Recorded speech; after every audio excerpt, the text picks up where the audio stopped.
Okay, this is my review of Robot Replica Bumblebee.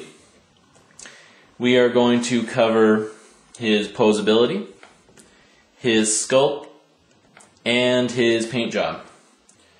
So, starting off, I guess even before we get to that stuff, I'll show you here he has his regular hand, which you can actually change out with his gun that he comes with here, which is the only accessory he comes with. But there you go, you see it right there. There's his gun. Give you a better look that way. How's that? Looks pretty good. Decent sculpt. Alright, easily they pop on and off like so. And there you go. He has his gun just like in the movie. So, let's see. The first thing we'll cover is Bumblebee's posability. He comes with a decent amount of articulation. He has quite a few joints. He has them in his shoulders. Here, let's get this in shot here. So he has them in his shoulders here. You can roll it, move his arm around, rotate it around some. And he has a joint in his elbows.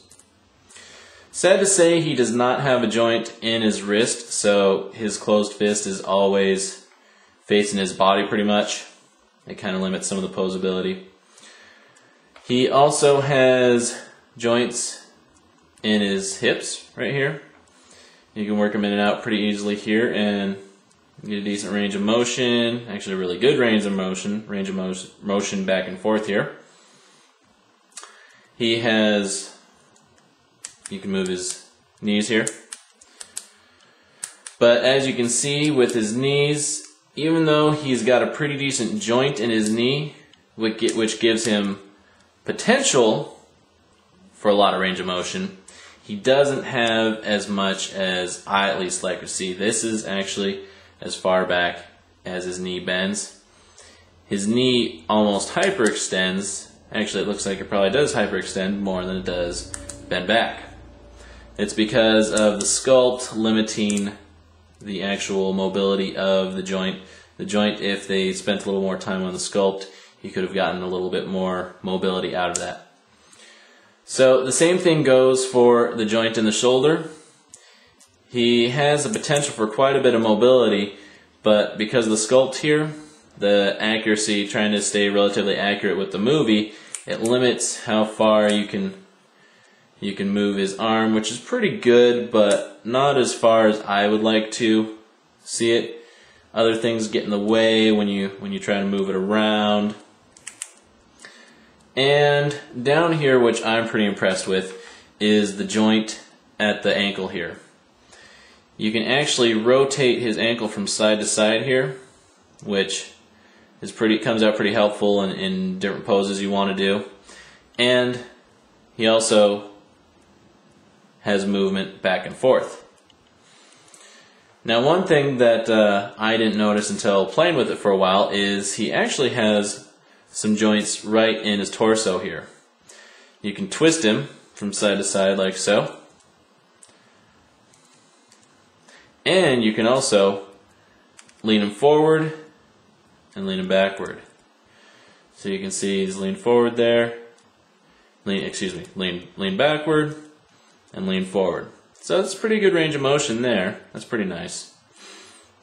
So okay, we've covered the posability. He's got decent posability, decent range of motion, but he could have had more range of motion, better range of motion than what they gave him. And as for the sculpt on this figure, before I get to the sculpt, he also does have, his head is on a ball joint, so you can actually move it around quite a bit, do a 360, Exorcist style, have him look around. That's pretty good. He's got quite a nice range of motion with his head there. So okay, enough of posability. The sculpt. The sculpt on this figure is pretty good. I was pretty pleased with what they did here. I felt they were pretty accurate with the design that was in the movie. The details, pretty good in it. Anywhere you look, you can see little designs and whatnot in the figure. Not a whole lot down here, but you can see some under here. You can see in the back here.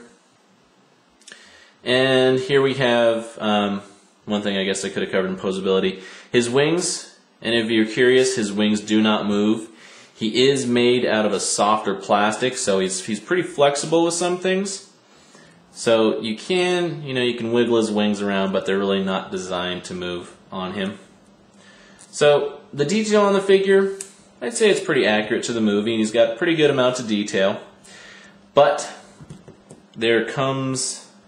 he falls short in one other thing, and that is his paint job. He's got the basic colors, they got the basics down on the paint job, but it is so simple that it really doesn't bring out the detail that's in the figure. He looks a lot more bland and blah than what he could be, which really almost kept me from buying this figure because of how simple of a paint job they did on him. I mean, there's quite a bit of gray. I feel they chose too light of a gray plastic for the base model. And the yellow, it's not movie accurate, at least I don't think it is.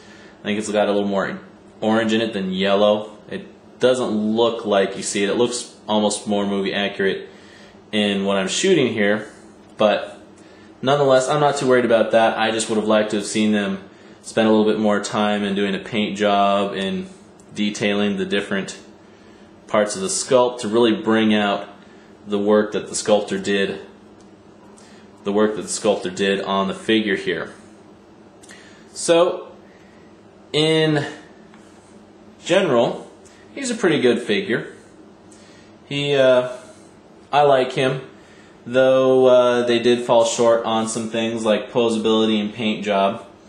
But if this is something that you're kind of thinking about getting and you're not sure, I would say maybe you don't want to do it, especially when it being a non-transforming Transformer. But if you're really looking for these robot replicas and looking for something with a decent amount of posability and pretty accurate look in the figure, pretty movie accurate look, then you may want to pick one or two of these up for you. And that is the basics of my review. I hope it helped you out, and good luck searching for him if you are in the future.